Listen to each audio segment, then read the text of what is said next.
Well, first of all, I'm going to preface this conversation by saying that like my experience as a student was very transformative. Not only was I able to foster like deep and meaningful relationships with my professors, but also with my classmates, which helped me become just an overall better thinker, and a better problem solver. But obviously, as an athlete, I was able to have like both sides of the spectrum. I was always conditioned to just be on the go. And I think that really fueled just like this growing intrinsic motivation just to be like the best version of myself. Obviously, when you're on a team with like 100 guys, working hard on and off the field, it kind of puts that pressure on you to be, like I said, like the best version of yourself and to meet up to that standard. And I think that quickly you learn as an athlete that your time is very limited. And, while everyone else, has a ton of leisure time and, time to do homework whenever they want, your time is very limited. And so I learned a ton about prioritizing, what's important to me. Obviously, I came to Gettysburg for school and football. And so as a younger athlete, it's easy to get swayed and, pulled in so many different directions.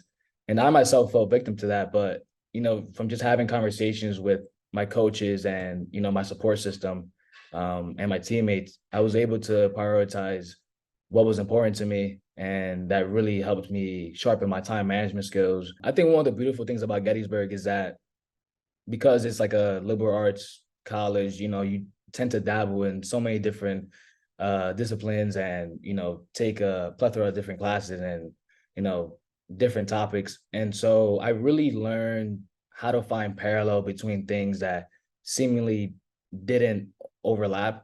And so going on the football field, I was always trying to like visualize things that would happen even before they would happen. And I think that really helped me, create like this mindset of even though there's not a problem, there might be a problem. And so how can we avoid this problem? And so I'm doing risk and financial advisory. And so one of the things that we focus on is problems before they happen and how can we mitigate risk in any form.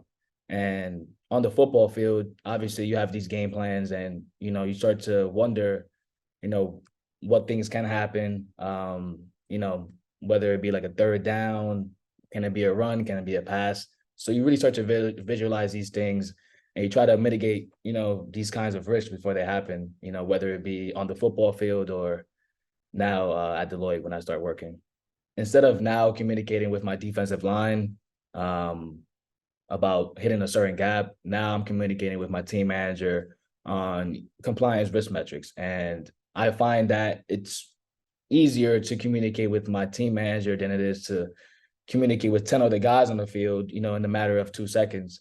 So I think that football definitely puts you in situations where you have to act fast and perform under pressure.